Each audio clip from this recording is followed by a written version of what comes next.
So we're going to speed run this one a little bit. Some people have been asking about modeling different things, and aircraft is definitely one of them, vehicles. What we're looking at here are some reference images that I've pulled from a model kit, not necessarily the actual aircraft, but the model kit references you can use in combination with the real aircraft. But it's useful because it kind of gives you an idea on how you might block out the meshes. Sometimes there's just different little pieces, parts, or components that you might have to create. And they're kind of simplified. So you can use these to kind of get your bearings on like what you need to create in like different little sections or chunks, perhaps. Not always going to work out exactly the way the model kit works, but it's definitely fun to look at, and it helps break down the project a little bit. So that's what we're going to work with, one of these anyways. Now, in general, I want to mention this. The first thing you should do when creating anything, especially a large vehicle like that, is set the default cube size to something that, like the dimensions of the actual aircraft. So if like it's an 8-meter long aircraft, you'd put it 8 meters or 12 meters or whatever it ends up being. I don't know the exact measurements for this thing, so we're not doing that part, but we'll be doing the idea of it at least. So you might turn it from solid to wire, basically, or textured wire. Set up the dimensions of it. So when you bring in your reference images, and I'll use the paste image add-on real quick, just brings it in like so. Also drag and drop these in, believe it or not. You would do something like this, and it'd be nice if you crop this thing out maybe, so you don't have this huge sheet here. But you would like figure out the dimensions from here to say here, this back section, and you would just line it up. Something like that anyways. Get it inside the box. And it's kind of that easy. It's really not too crazy. Okay, and you'll take your reference, make another one. If you can duplicate it, that's great. Just rotate it around. And you would do the same over here. Now to get these lined up just right, a lot of times you can use a reference plane. So you just create a plane real quick, scale it up if needed. And you would say, put this on the bottom here. And then you would want this one lined up on the bottom there. You do another plane, Alt Z it if you need to. You can say, put it right on top, right there. And then this one should also be right on the top there. So you can figure out the exact dimensions here. Get them all lined up. It can be a little hard to tell what's going on sometimes, but if you're in a side view and you turn on wireframes, this is why I always have wireframes on a shortcut here. You just right click it, add it to a shortcut, but you can see those planes in there now, so we'd be able to line up a little bit better. Something like that anyways. Get them out of your way, send them back, put them in a new collection if you want, or references, and there you go. You can give these names if you want to, because you might end up with a lot of references doing a very complicated subject. So you might bring in like just a picture of the wheel and model off that, and then if it was like an aircraft, not this one necessarily, but like just the skids, for example, maybe you get different photographs of those up close, or you want to model off of them. You could do that. These planes at some point, you probably just get rid of them. This, you also might just put into references. So you just press M, move it to references. You can take this, turn that on, little arrow, we can uncheck that so none of this is selectable. You won't end up moving it by accident, which is great. You can select these. Notice we can see the back sides. This gets in the way. You're going to want to do the properties of it. You could turn opacity on if you want, but you can also change it to front only or back only. So if you need to do that, you can do that. All right, so we won't see the back side. So when you're looking at it from this way, you won't see it. Now, of course, do the rest of the images that you need to do. So you'll do like the top, the bottom, left, right, all the things that you have access to. And you're set up. You're good to start working on whatever the object is now, right? In this case, this helicopter. So if I do a cube, right? There's a little trick with modeling. Some of you know this. You can use subdivision. See, I added a couple loop cuts in there. We can use subdivision to create a reference mesh or like a guide mesh. So, just hit Control, whatever you need, 1 through 5 maybe. do a couple loop cuts, go into edit mode, Alt Z, and start working out the overall form. That's what we're going for here, right? So you've ever heard the expression before, large, medium, small? This is kind of that process right here. Just going to start getting the large stuff right, and we'll worry about cutting into it and making everything else better later on. You can also split this up, perhaps, if you wanted to, like, or delete it, I mean, not split it necessarily. So we have better access to this in this view now. You start getting it all going just right. You'll definitely want to look at your other reference images and gather a lot of reference images as well. Because even though we're just going through this real quick, like right here, getting it started, we want to make sure that this is the most accurate that we can make it, basically.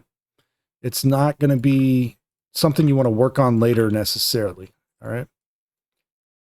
You're going to want to try to get it as precise as possible to the overall form. And sometimes you got to do additional edges. You might have to extrude things out, scale them around, and just pull and push and tweak this thing a little bit. It should have something like a center line going through it a little bit, but sometimes things shift. So it's best not to take guesses at what's going on. It's better to kind of just model what you know is correct and kind of skip the things you don't know and hope that the other references you pull in maybe, or as you continue to work on the object, some of those questions get answered, right? It becomes a little bit more and more clear basically as you work on it. So you can see, like, we're already off to a decent start. There's a good odd chance this shape is still very off. It would be nice to have a top-down view. And we would want to work on this for a little bit till we get it mostly going the way we need it. So I'm just going to line it up a little bit better. And we're just going to, it looks like, to me at least, it looks like the front is maybe squished in a little bit more, but that's an estimated guess right now, and I don't think it's maybe the right answer necessarily. But something more along these lines, perhaps. Some of these as well, like here on the side, are probably pulled back a little. So we need to do that. Make it all happen. Look correct anyways, right? Mostly correct now, except for this top section went up for a little bit. I don't know why it did, but it did. Some of these side ones here as well might also come down a little bit more. Topology here, it doesn't matter as long as it's the correct shapes. We're good.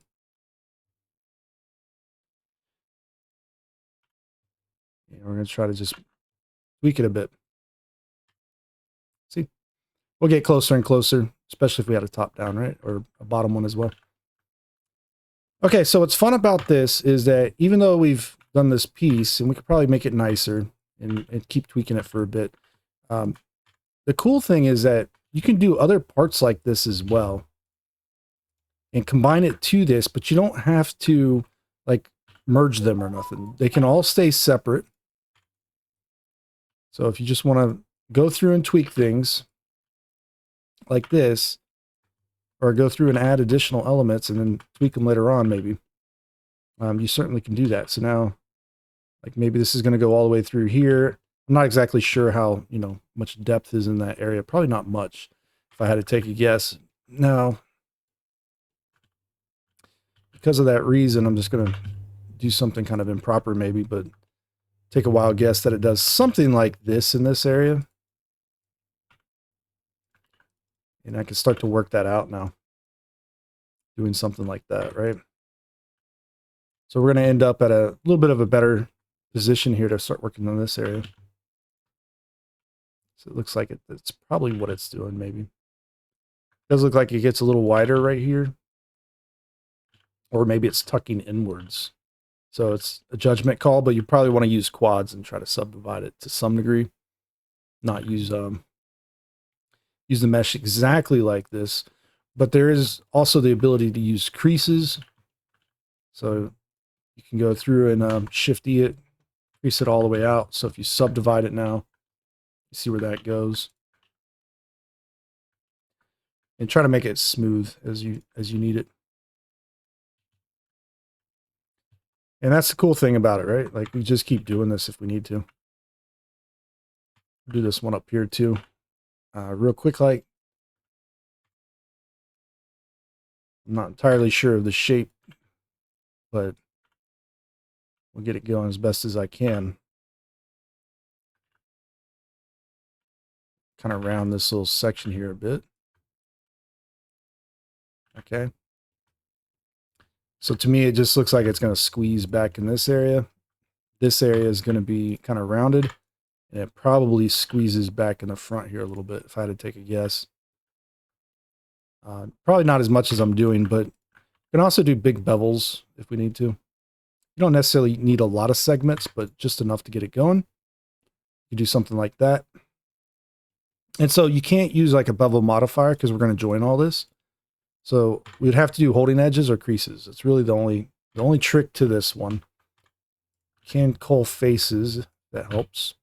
The subdivision itself, you can also use boundary smooth. We can do keep corners, which could help out. So all these guys that do Boolean Ngon, nothing wrong if you want to try to Boolean Ngon a helicopter, but it's much easier to start with a subdivision mesh sometimes. That is very basic. And you can do some additional loop cuts like that, or you can do like bevels on those edges perhaps. So it's really up to you on that, in that area. So I'm just going to bevel something like this and subdivide it.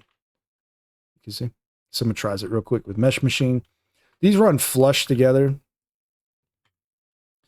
And not entirely sure. We got to try to match that a little bit maybe. But I think I might have the shape a little bit wrong here. So we can do a couple things. We could use proportional edit perhaps. Try to tweak things this way. Right? But temporarily we could also try using a like a lattice modifier. The lattice modifier by default, and you got to get rid of the subdivision perhaps for this one. It needs to be mostly quads if you're deforming things. But the lattice modifier by default is kind of hard to set up. There's two add-ons that work well with it. It's going to be either hard ops or the one I'm using currently, which is going to be the modifier list add-on. So if we go through this, we can see lattice, boom. If we click this little button here, make sure your scales are at 1, it should work out. You click that and it should do this number. You might need to reset the origin point too. Sometimes that might play a role in this, but you can see we can do a lattice modifier now. Or it sets up a lattice object, a lattice gizmo as they call it. But that's great because now we can take this and go into edit mode with it. We can use this instead of, well, we could use it with proportional edit too, but we can use this instead of proportional edit perhaps. So yeah, this little tool is very good to use, but it's not so common, I would say, in Blender because it's such a pain to set up sometimes. And with this add-on, it's a lot easier, which is nice. And that's pretty much the reason why you use add-ons. It just makes life easier. So we can eventually tweak the shape to get it just right, basically. Right? Let's keep working at it. So maybe you got to do these like little weird deformations and whatnot. See, it's actually a lot wider than I have it. That's interesting. It looks kind of like maybe the drawing's right, maybe it's not. It probably is right. I'm going to say I'm way off here then. And this is going to be way smaller on X, so scale it on X. It's starting to get pretty close. I would say it's not too far off that way. Could also try that in this area, perhaps. The subdivision itself should give us a little bit of leeway here. It shouldn't be too bad. But we might need to change the shape and just get it barely peeking in that area. So it needs to be maybe a little bit higher. Looks like it flattens out a little bit almost. So I don't know. Maybe it is, maybe it isn't. But it does look like it flattens out a little bit. Maybe not those ones. Maybe this one. Something like that. And it's obviously blending together too, but you can do the blend later on. You don't have to do it right away. You don't have to like make some like little bevel thing here necessarily, right? So when you're done with the lattice, just apply it, delete the lattice cage. You're good. You can join all these together. You can see we don't have any modifiers on them right now. We should have some modifiers on them. I don't know why we don't. Okay. We'll join them anyways. Control J, just select them all and Control J it. Yeah, it's kind of bizarre. All right. Anyways, we got it going. That's nice. So that's your reference mesh, guys. That's how you build it. Like you do things like this. You don't have to get too crazy with it. Just get it really correct, you know, like as correct as you can. You don't have to like join this thing together or do nothing like that. You could if you wanted to, I guess, but or we'll call it a guide mesh anyways. We can move it to the reference area. So that way it's kind of stuck in there. Working collection, create a plane. And now we could go through and more or less retopo this if we need to. So we would end up creating, depending on how you want to work. Like if you're going to create like VFX quality asset, you know, you can use subdivision on it. If you're going for a game model, just create it like it's a mid-poly model. It's more than likely you're not going to be doing high to low poly baking on the main object. Okay. It's just something that you're more than likely not going to do. You're going to be doing like material blends, trim sheets, seamless textures, things like that. But on the details, like the rocket pods or the skids, or maybe other parts of it, you might do high to low poly bakes. So you work large shapes, medium shapes, small shapes. And the shape itself here, the reference anyways, I'll call this a volume cube. So I remember it, but the guide mesh, you could also try turning this to wire as well. It'll look like this and it gets a little bit hard to work with sometimes, but it can be super useful because this plane that we've created, that's going to be what we're working with. We can do surface snapping or face project, not surface. Well, yeah, anyways, face project it, snap on. If you press G and move it, right? You see it's like hitting this bounding box. We can turn this one off, okay? So that big volume cube off. But now when we do this, you see it snaps to the this mesh here, the guide mesh. And so this is great because now we can go through here and we can just start working with this relatively fast. And we can go around and start like extruding edges, placing these all over the place and trying to line them up manually. You'll notice that snapping's always on. You got to be a little bit careful with this. We're not using shrink wrap just yet, but you can, or you will more than likely turn shrink wrap on at some point as well. But the main thing is that we can place edges like this, and you can see it's just snapping to that surface. Now the problem is like, let's say I had symmetrized this like so, right? And I grab this area and I start moving it. Watch what happens. It pulls all the back side to the front side. So you got to be careful with things like that, because like even if you were working, you see how these are at like a glancing angle, they're on the back side of that, what would be the face there. If we start moving that around and it snaps, it's going to go to the front side, not back here where it was, right? So you got to be careful with that. Now, Mesh Machine, when you Alt X and do symmetrize, if you hit X again, you can remove. So you can work right up to the center, and we can just go right there. And when we symmetrize, it cuts it in half, which is good because now we're not worried about that backside anymore, right? And so now we can go through and do all kinds of fun stuff to get this all going, basically. S and Z, push that around a little bit. We're still barely tapping the front here, so we're good. Yeah, and then now we can start making a really good game model, basically. Outright if needed. This also works on vehicles, but it's a little bit more challenging to create the guide mesh on a vehicle because a lot of times you have like sharp edges mixed with soft edges. It's still more than likely going to be a basic subdivision model to some degree. So that's what's going to happen with those, but you'll get the hang of it after a little while. Sometimes you might want to do like the whole piece is like one big solid mesh. Other times you want to break it apart and to little groups like we have, or little different separate meshes. All right, with that out of the way, there's a trick with this that kind of speeds you up as well. So like I've shown this in previous videos, you can Shift D, duplicate a vertex, you can press E and extrude it if you want, right? There's kind of a fast way of extruding, which is just control right clicking, and you can do this number. And because snapping's on right now, this will snap exactly where we place it, okay? On that surface of that guide mesh. And you can see it's just going to start creating the edges that we need, basically. So this is something you can do. You can also go back through here later on, maybe use loop tools, and you can do like spacing, for example. Try to space them a little bit better, perhaps. Just press G and move it a little bit. It'll snap back to the surface. So there's really cool things like this that you can do, and you'll probably get the hang of doing it rather quickly. This is one of the better ways of learning a 3D model, I would say, is doing either aircraft or vehicles, because every question you've ever had about modeling kind of shows up in these projects. So it's really hard to get them, just right sometimes. And so I have backface culling on right now. These are just backwards, but backface culling, make sure it's not double-sided render. So I know these are backwards. I can just Alt-N and then recalculate. Either outside or inside, or flip them if needed. Call it a day, basically. So you can see where it's going. We're going to work on it for a minute. All right. That's all that's going to happen. We have to go through, get all the shapes right, add the details we want to add for the most part. It's relatively simple. It's not really too crazy.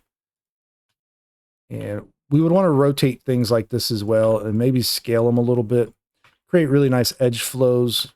You're still going to work mostly in quads. It just tends to work out better for vehicles, but it doesn't mean you're going to use subdivision necessarily. There'll be times you can maybe throw in an n-gon or a triangle. It won't be like the end of the world, but you can do this all day long. And yeah, so you can see like we got this here. We can select them, press F. As long as you have another vertex to connect to, pressing F will fill that, right? Very easy way of doing that. And if we want to pick up speed a little bit, maybe we go and do like a patch in the middle real quick.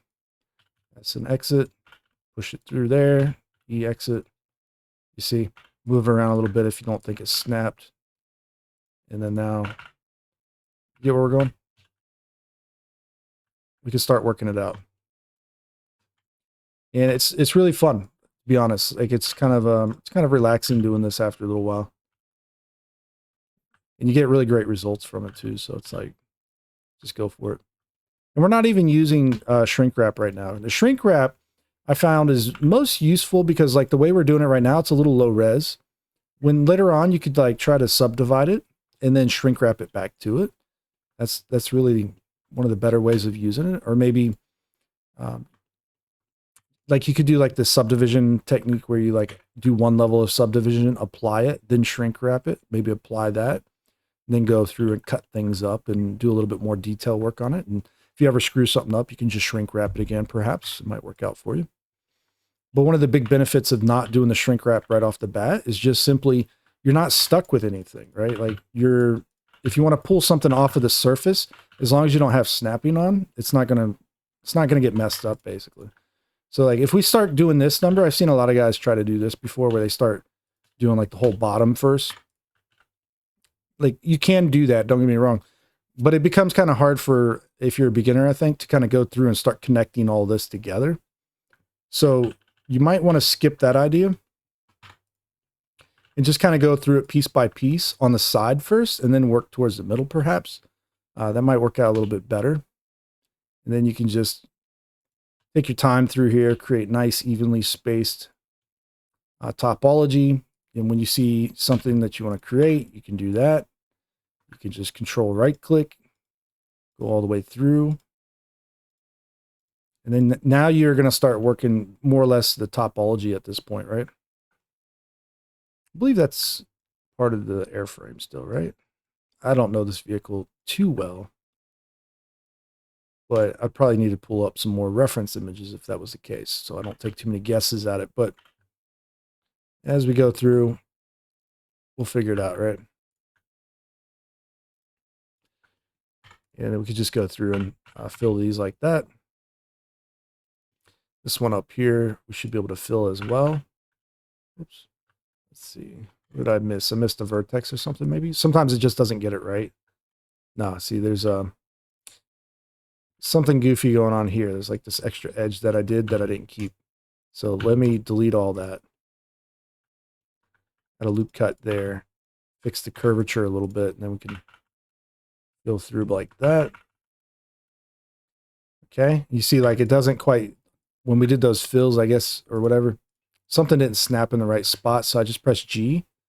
It's going to snap back out, right? Don't even move, just left click, call it a day on that piece. As long as it's like the surface is under it as we look at it, usually you can get away with that. You can just tap G, call it there. Slide things around, move them if needed. Super easy to get into. And we can tweak some of this around a little bit. I add another cut in there. The more vertices you create, of course, the more work you're going to have to do. So just keep that in mind. But it's pretty simple. It's not the hardest thing to do, is to start creating game models and helicopters and all the fun stuff that you've ever wanted to create, basically. So yeah, but you might have to just snap them back into position sometimes. See, when I snapped that one, it went somewhere crazy. You take two verts, you right click and you subdivide them. You can add number of cuts. You get however many vertices you need. Super useful as well. And this one here, you know, you can collapse things to a triquad like this sometimes. I don't know if that's the right call here just yet, but if you ever need it, there it is. That's what it is. It's a triangle with a edge going to the back of it, basically. You see if I extrude that one, it does that number. Flip it. For whatever reason, when I snap in this view, it goes kind of off base. I don't know. It seems weird. Okay. And we can keep moving if we wanted to. Let's extrude this one instead. We'll just match the verts on the other side. You want to be kind of precise with this too. Like you can't just always wing it and be lazy when you're placing the points there, because yeah, first of all, you get nonsense like this maybe sometimes.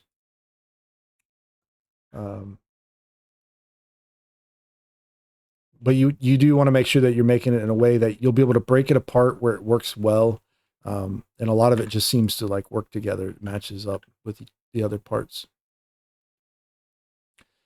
Now this one here, I'm not super thrilled with the layout of that one. I feel like I need to just take all of this real quick and maybe move it down here. Okay. And then we'll work this out in a second. Rotate it. Rotate it.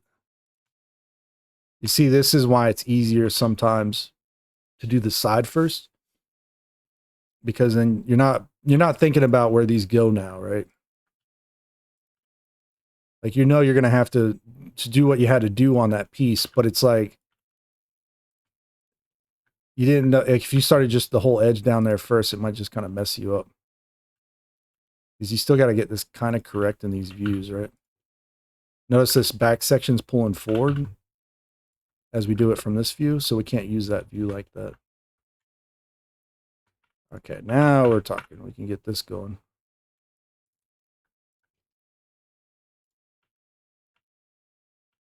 Just gonna freehand move these real quick. So, little triangle. You can make the Ingon real quick. And then just use a knife tool, maybe. Cut to the back of it. You notice the isoline view of the subdivision mesh there? It's kind of doing the same thing. So that's what happens when you subdivide a triangle. It does this number anyways. It creates a pole. Actually, it does all of this here. It creates an end pole with the 3 quads like that. So you can use triangles. It's not uncommon. You just got to know when to use them or where to use them, basically. And then you got to balance this all out somehow. All right, I'm going to show you another little balancing trick that's really useful. Someone tries that up real quick. What we're going to do is go into sculpt mode, and we're going to do auto mask mesh boundaries. And just because you're doing mesh boundaries doesn't mean you don't want to like accidentally work on certain things here, but this one's really useful. Let me turn the references off so you guys get a better idea. Let me do relax slide. And so relax slide will let you pull around and try to preserve volume. It's kind of like machine tools surface slide. It's actually pretty good. Now, here's the thing. If we hold shift, it does a regular relax. This is like the only real relax system in Blender for modeling anyways. So like you can average these kind of out and balance them out basically if you needed to. Now, the only problem we're going to have with this is that a lot of times these edges might actually be holding the kind of details where you want to place them at some point. So like you can see if I like start relaxing here, this is supposed to be like the side of it. That's not one we want to necessarily work on. Mesh boundary, all it does is keep the boundaries from moving, which is really nice, but sometimes you need a little bit more than that going on. So if you ever find that you don't want to work on a certain area, you can go into edit mode, press H, hide it, go back to sculpt mode, and now this is the mesh boundary, okay? So you don't have to work on those areas, and you can come in here, you can relax just this area perhaps, right? So you don't have to do it all by hand. That's the big thing, because it gets really annoying doing everything by hand. And you don't have to use it to like its fullest ability either. Like you can do it a little bit. You don't have to do it like full strength, you know? You can just kind of let it slide a little or relax a little bit easier. And then just do that. And then maybe correct your edges over here, you know, using loop tools and spacing usually works out really well. So, and now you can do that in edit mode, come back, you'll see it relaxes a little bit different now, right? Really clean way of working with that. I think it's one of the better things you can do for creating these types of models, these surfaces like that, is using your sculpting tools, believe it or not, kind of help you through the process. You can also use the F2 add-on, so when you have a vert like this, you can just hit F. Hopefully it'll fill the correct way. It didn't do it that time. Where's this one even going? Backwards, I guess. I guess that is not the edge to do it on. Usually it works out okay. In our case, this one wants to flip backwards anyways, probably because of that little setup there. Oh, it is snapping somewhere way out here, actually. Okay. What is going on with this guy? Let's delete this. I don't know what just happened there. That's rather bizarre. All right. We'll keep that in mind. Oh, you know what? I know what's happening now. That cube, yeah, it's back. Volume cube, no, you go away. Let's try that again. We'll just click it up there. Still very off. It's a very bizarre placement right now. Yeah, okay, it's back now. That's good. It's back where it needs to go. Let's try F2 out on here. Let's see how that goes. There we go. That's what it's supposed to do. Probably squeeze this here a little bit as well, like this, so we can get that band going up top at some point. These ones obviously came out of place or something happened here, so just move them for now, but we can relax it all down later if we need to. Just from the top view, we should be good here. You see, we work that back, fill all that in. You can grab a patch if you need to. Just press G, boom. So Control Shift click with quads, and then G, boom. All right. Go to sculpt mode. If it's already set up, you just jump into sculpt mode real quick and go to town. Also, if you've hid something in sculpt mode, you can just hit Alt H or edit mode. Alt H to bring it back. Okay. Kind of skipped that there, but you see, sometimes you got to work these things for a little bit at least just to get them right, and it should start to work out. So you're basically doing something like Retopo, right? It's virtually the same workflow as Retopo. The big difference here, of course, is that we're not using the shrink wrap right now. Not that you can't, like I keep saying, you can use the shrink wrap. That's just the way I work. I just try not to use it as long as I can, because I want to try to work these areas. Because you can see, like, we're gonna run into weird situations sometimes, and I don't know if I want to pull them out or maybe pull this one in. There's all kinds of different situations like that. I'll have to figure all of this out sooner or later. If you ever find that your base mesh is still off, you can kind of change it a little bit. Try not to get too carried away. Then you can use shrink wrap to correct everything you've done to this point. That's another thing that you could try doing. You can see, like, pulling that like that. I don't think that was the correct answer. And if we pull it forward, it starts snapping up there, kind of crazy like. It needs to go like this maybe. Okay. So you can see it's going to start moving down in this little crevice kind of area. This one probably should too. And you'll notice at a certain point it starts going up, but other spot here it doesn't. So this is good. This is what you want.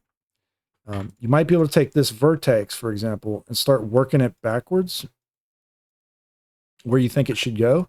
And then you could do the same thing for this one. And we'll do a little strip here like this. You could have just, you can do this with edges, by the way. If you want to just take an edge and control and right click. You could do that all day long, right? So if you grab a set of edges and you do it, you can do that too. It's nothing stopping you from doing that. I'm just trying to get this positioned a little bit at a lower resolution for the most part before I start doing stuff like that, because it can get a little bit squirrely. You see, I'd rather do like one edge at a time and then fix it up and then keep moving.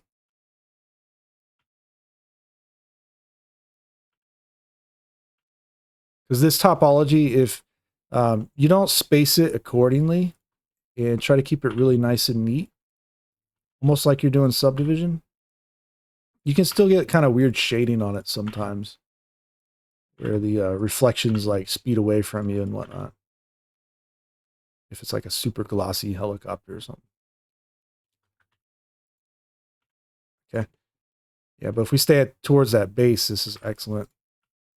F2 add-on might let us do this number one at a time. You can see it wants to start curling up here. I don't want it to do that just yet. I'm trying to trace the bottom of it a little bit tighter. But it is starting to go up, isn't it? You can also take a whole strip like this, control click it through, and loop tools relax. You can also try relaxing that way, maybe. Try that over here as well. But there we go. So eventually you'll start working it upwards, is what I was trying to get to. Start working it out up this way. You could do whole patches real quick. Just kind of get it going. I'm going to flatten it a bit and rotate it. Get it to about this point. Press G. Get it on the surface if possible. Okay. And it should be snapping. Doesn't feel like it is, but maybe just a little bit more rounded in there than I realized. Okay. And we can kind of almost copy that bevel, if you would. I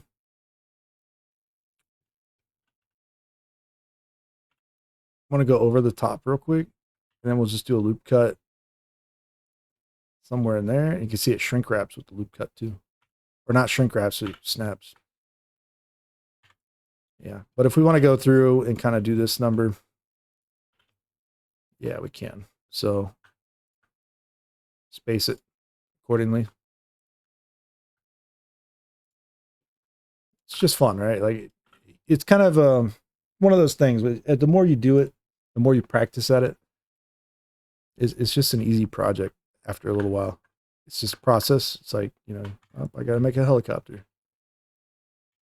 That's it. That's all you do. Work it little by little. I'm gonna send this one straight back still. That next one, I think we need to trim, or maybe not trim, but start down here and do that little section like that. You can't just take this all the way out here and then do like a very simple kind of setup like this maybe, and go back and work on it more. So like this section, subdivide it. Do like 3s to match the top there. You see? This one we might split going backwards. We might not. It's up to us, I guess, but I'm going to send that one backwards. The faces came in backwards, so Alt-N, flip them. Edge select, if I can actually do that. This is going to need a couple loop cuts in here for sure. Probably needs 1, 2, 3, maybe 3. Okay. So it matches the other side. It's a consistency thing for the most part. It's just about making it work. If you ever need to just straighten things up, you know, you can Alt-A, use straighten with machine tools perhaps. Just re-snap it back into position.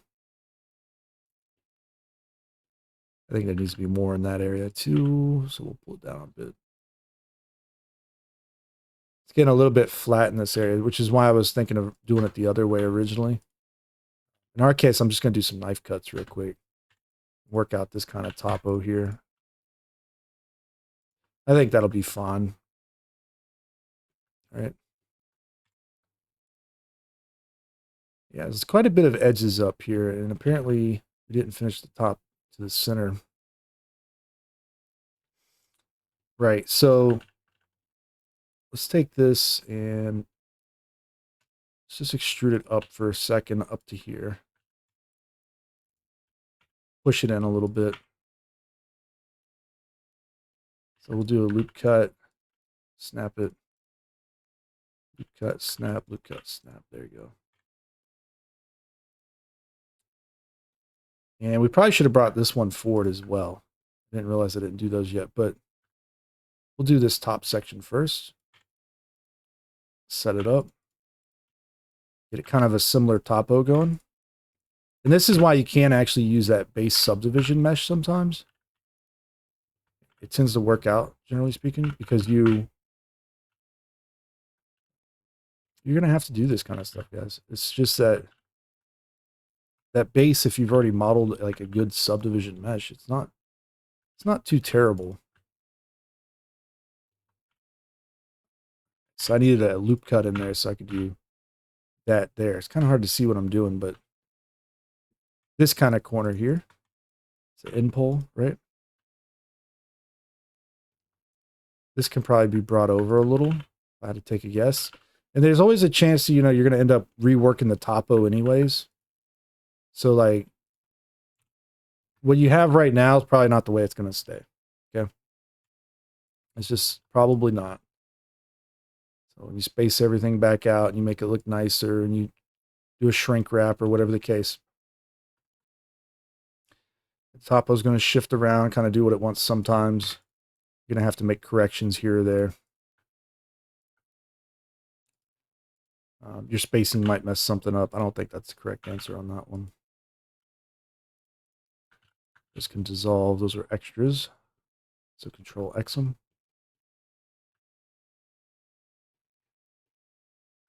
See, all of those created double little verts everywhere. What I'm going to do is grab the whole center line.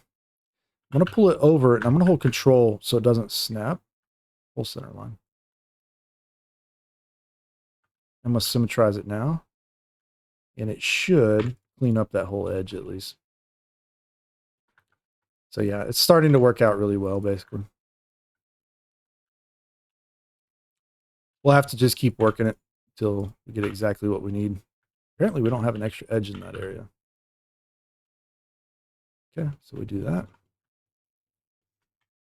And keep working it. So, you know, we've been at this for, 45 minutes now. Ultimately, you're going to work on it much longer than I am.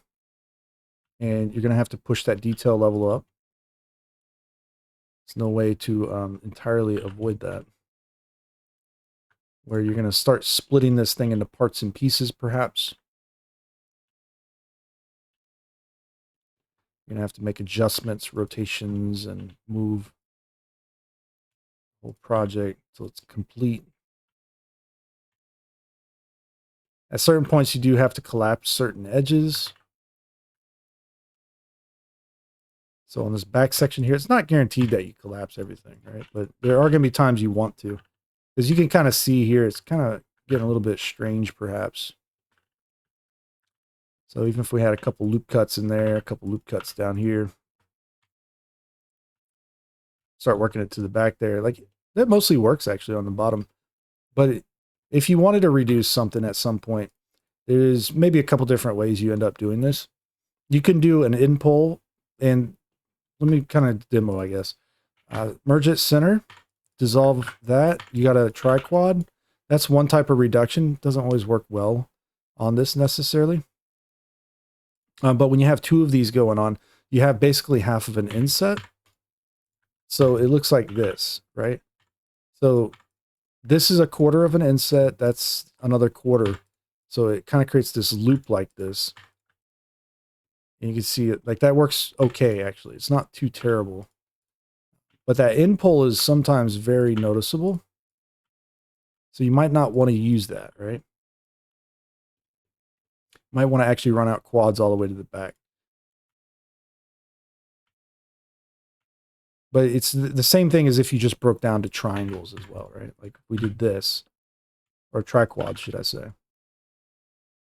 Like something like that wouldn't work there, but that's basically the trick to that. Is you're taking like three edges, collapsing them down. It's a little confusing at first until you understand that in pulls are triangles. When you subdivide a triangle, it turns into three quads and an in pull, and it's a quarter of an inset. Or when you do an extrusion, you get like a, yeah, turn that off for a sec. There you go. Like these in pulls are three edges out of a single vertex. So that's an in pull. This is an E pull. That's 5 or more. So every time you do an extrusion or an inset, that's what you're creating. Okay. Like that. See? N pull, E pull. Same topo. Now, so that gives you a chance or an opportunity to like understand where to place these kinds of things. So like in setting this area is like a way of increasing the resolution here, but decreasing it over here. That's the best way to look at that. We'll go for, I guess, we got another, we'll go for a full hour, 10 minutes more, I guess, right? It's not, we're not going to get much more done at this point because we got to just go through it, you know, kind of step by step. You see, like, we can't even tell exactly what we're doing here. I just use the vertices to kind of seek, just say, like, oh, I got to go there. It helps me tell where I'm going to put the other ones, perhaps, you know? You can see we got, like, doubled up stuff going on over here. Whoops. Did not realize that. I'm going to merge those for a second. Just merge that last or whatever you got to do. Dissolve that one. Okay. Yeah, there might be another place for a pole, perhaps. That might be it. We might not want to do that, so there's a good chance we try to fix that later on. I'm trying to get to this little point back here where it does this this pulled out section, right? It's going to be something like this. Let's do it real quick, okay? The topo here doesn't line up with that edge, really. It doesn't need to anyways. The corner right here, it kind of does. So you can see, like, eventually it's going to travel up to here. Right? And if you have a hard time, by the way, seeing the wires, go to a viewport. And you can change it to like a mid-gray or a lighter gray or something.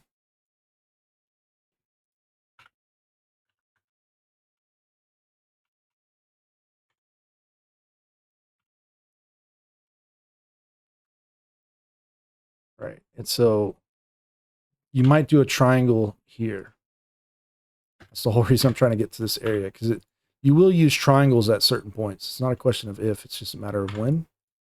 But once again, triangles, If you're going to do like VFX quality and it subdivides, that turns into an end pole.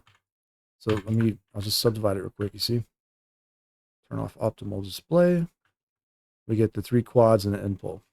So that might actually work for you in that case. That's why you can use triangles in subdividing. It's not magic or anything. End poles and E poles. We're just going to pull that one down a little bit. All right, and extrude that one. F2 that one real quick, so we just merge those. Nope, merge them. There you go. We can restructure this corner a little bit, maybe. I do want it kind of going up a little. Like a little chamfer in there, maybe. So we get it just right. It would look pretty cool.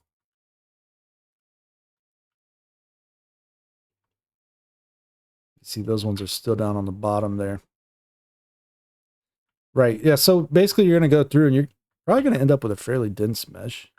I'm going to hold control so it doesn't snap.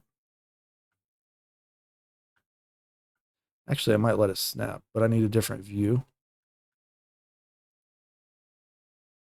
Press E, you can make it even with the bottom there. You can press F to make it even with the top. And now you have an extra edge going through there. That's fine back there. All right, so eventually, you already kind of know where this was headed. Or you have to trace these things out sometimes. You have to get that topo working in that area. You might have to do like parallel edges, things like that. And little tiny cuts here or there. Little shifts in the topo. And it just becomes a real balancing act more than anything else. So I think this one I'll just cut out. It's okay and see it. And then we'll tap C again. Do that out there. So this turns into something like that. Now, oops, that didn't work out quite the way I thought it was going to. Cut there too. You probably just want to space them a little nicer. You can probably see I probably messed the center up. No, I didn't. Okay. So after doing this enough, you can increase resolution a little here, a little there. This is why understanding like subdivision modeling is super good because, you know, you can go through and start tweaking things and making it nicer. It still follows the basic idea of a subdivision mesh, right? It's not necessarily a subdivision mesh, but it's similar. You grab that whole side there. I can flatten it real quick. Just, oops. You know what? I'm probably messing something up badly. Let's turn this off. I just want to flatten it a bit and then pull it over to the side and then symmetrize it. So it cuts it clean again. And then turn this back on. We can go into sculpt mode and just kind of tap in here a little bit. Maybe it'll help it out. I'm worried that this one, okay, we're way below where we were. That's good. Okay. I thought we were messing up that panel line that we were not supposed to touch, but we're not. Okay. Yeah, so eventually you find yourself in this situation where you're going to work things out, basically, like this little area here. A lot of times I just do this manually. It's not really a big deal. Might do knife cuts or whatever, but you just slide things around or just move them a little. You usually get them pretty close rather quickly.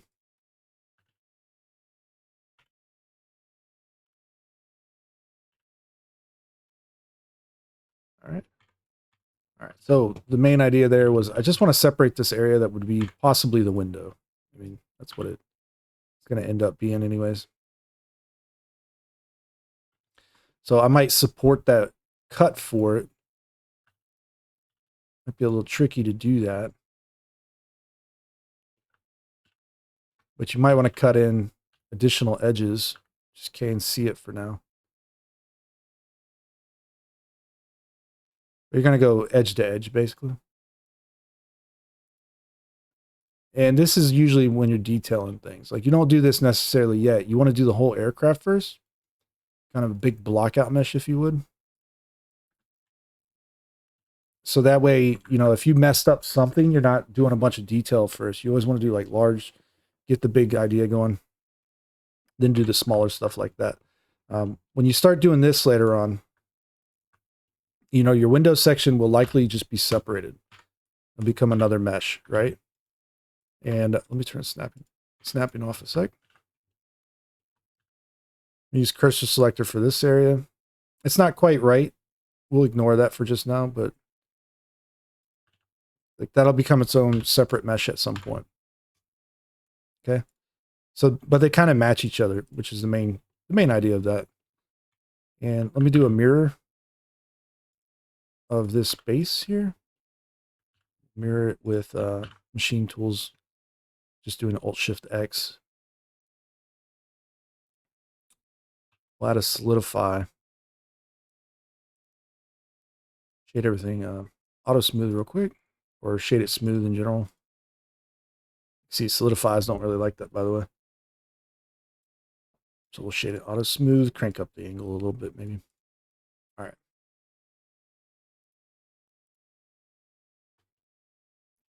So you could either bring it inwards or you can bring it outwards. It's kind of up to you which one you think works better. I think inward works better. But if that's the case, like this window area, we'd also have to maybe push inwards a little bit. It's kind of weird how you do this. It's not really something you want to do. So I wouldn't do that one. I'd probably thicken it a little. Something more like that. It's not quite that thick anyways on the real aircraft probably.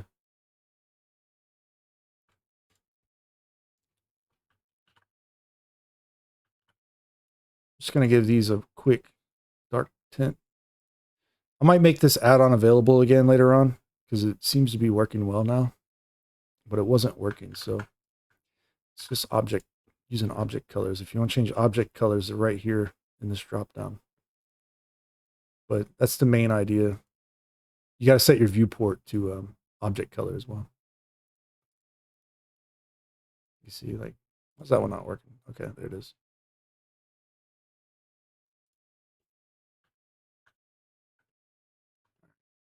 And because those are modifiers right now, we could still maybe turn snapping on and go through here and tweak this a little bit more.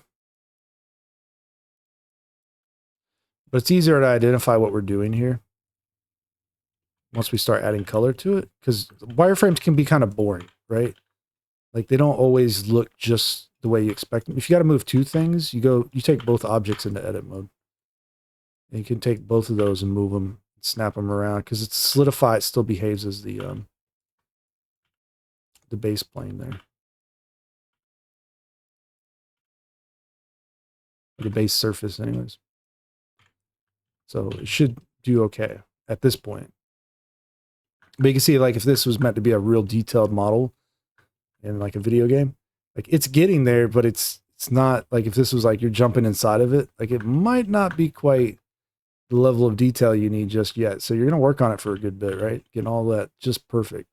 And it's going to eat up some time. That's all that's going to happen for the most part. But you're not going to suffer for it. You're starting to understand exactly where you're off, what's happening, what's going good, what's not going good. You know, you get that chance now to make quite a few mistakes and it doesn't feel like the end of the world. Because if you're just straight poly modeling this, which I used to do all the time, it is possible. You don't have to even use a snapping base shape or nothing. But it's way more difficult to get it just right. And it's slower. So that shrink wrap, or we're not using shrink wrap yet, but Doing it this way works out much nicer. Now, later on, you might find that you want to shrink wrap, right? So let's do a shrink wrap. We'd probably do it before all of this. And also, we would pick the guide mesh. Okay. It needs to be a higher resolution subdivision on the guide mesh usually. You can see like it shrink wraps, but there's not much change, right? Like, so it's still good to do it sometimes because you might miss little things, but it's not that much change. So it's usable, and you'll have to do all like don't split it before you start doing that, right? You're gonna be in a world of hurt probably if you do that. But you'd probably have to shrink wrap all of these too. And so you can set up a shrink wrap on each one if needed. And then just do your guide mesh. They might not match completely with this one though now. So that's all I'm pointing out there. It's super useful, but it's a little tricky sometimes. Fortunately, I think we'll be okay. You can see our the top here is not quite what we want. When you start tweaking the mesh in I guess we didn't grab that one.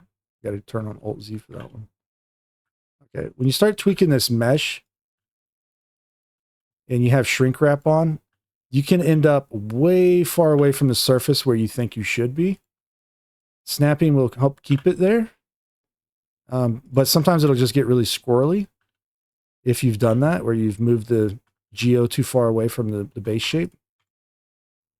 What you want to do is just apply the shrink wrap and then keep working on it, basically. Or like if you turn it off and on and it's like one of your vertices is like way, like you see, like if I try to move it, like say up and out, I turn this off now, it's like way up here. It still works in our case, but just apply it, redo the shrink wrap. All right. Because you don't want to do that stuff by accident a lot. It's really going to mess you up. That's all I'm getting at. That's what I'm trying to say. So be careful. How's this bisect giving us? It's kind of bizarre. Anyways, let's not mess with that too much. Right. So you see the potential now. Like we still have a lot more to do. You know, it's been a whole hour and 2 minutes now, but that's the trick, guys. It's kind of easy. It's not too crazy. I would turn shrink wrap off until you need it. That's what I would do. You can leave it there if you want, but it's kind of easy. It's not too crazy. You definitely make things happen this way.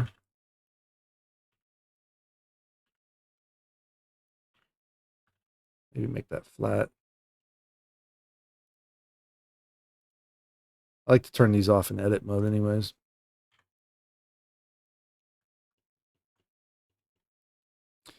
Yeah, something's going to have to get collapsed somewhere or something's got to change down here.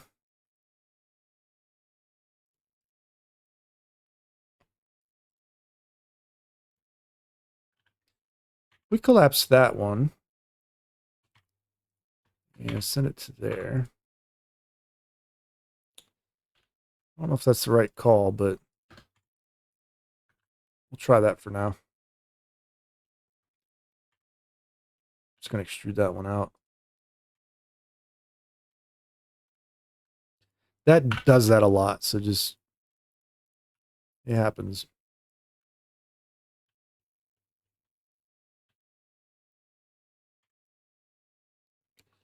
Yeah, so it's creating kind of like an inset down here. It's not quite the setup I wanted, maybe.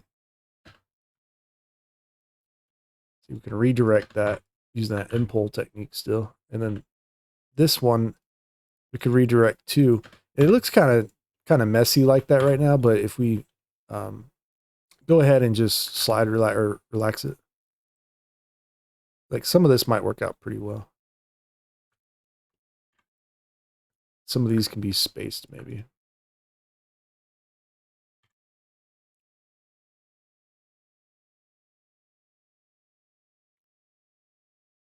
Okay. Closer to what I was hoping to get. I don't know why these all seem like they just want to be too far back, but they do.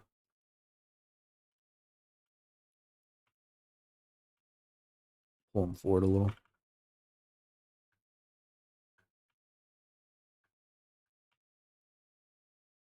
Oops. All right.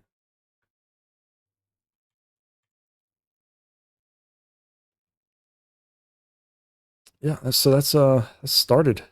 It's on its way.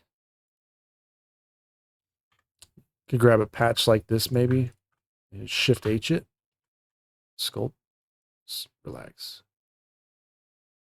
And then grab that vertex. Alt H. Just bring it down. Yep. All right, guys. So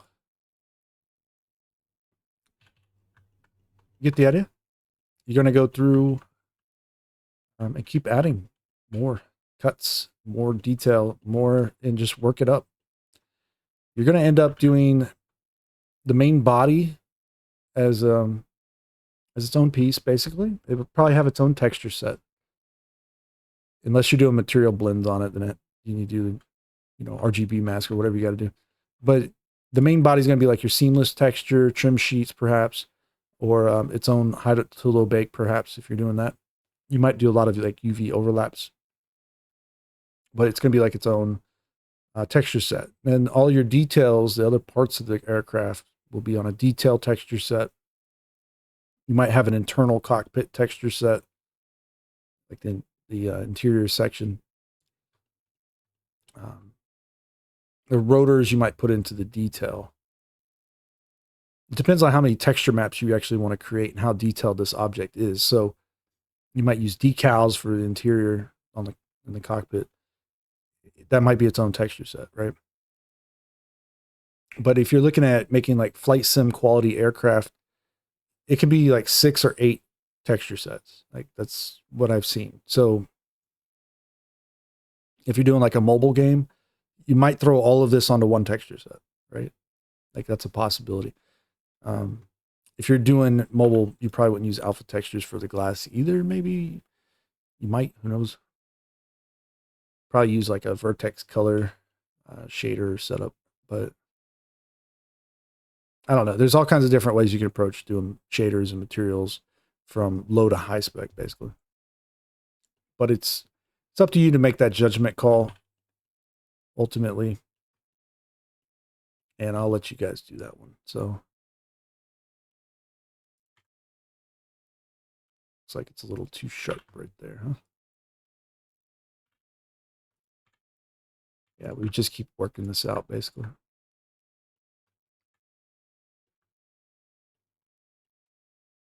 Needs more geo, I think. I actually might like it's okay, but I don't know. It seems like it does really want to have those faces go out. See? So if we do that, we dissolve there and KC through here maybe. Okay. It still works kind of doing that, you know?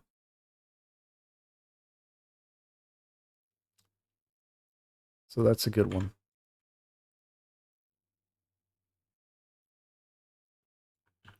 Yeah, you don't always need to like overuse this either. Just a couple clicks in there might help it out.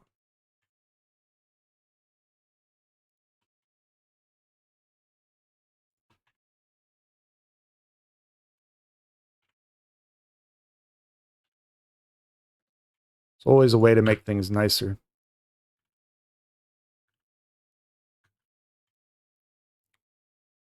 Tweak them, make them better, you know? Basically the same topo, isn't it? Let's just move a little further back, perhaps. All right. Yep. So you'll do these next. Well, maybe not next, but you'll finish the body, all the different little parts you'll start doing later on. You'll start working the interior. If you can get the exterior mostly right, you're good to go. Generally speaking, you don't want to start detailing this body too much before you start working on the interior, because they're going to have to kind of like work together. So you want to kind of do the whole project like big to small, but less detailed, and then start repetitiously like adding more and more detail, or iteratively kind of detailing it up more and more until you get exactly what you want out of it. There's no point in doing all of it in like super fine detail right from the start or the get-go, because you got to get all the proportions right, the sizes, the dimensions. If you are putting this in a game, there's a good odd chance characters sit in the seats, right? So you're going to want to make sure the seats are made correctly for the characters are working it, all that other fun stuff, right? So they line up well and all that. And there you go. So I'll see you guys in the next video. Hope you enjoyed. Check you out then, all right?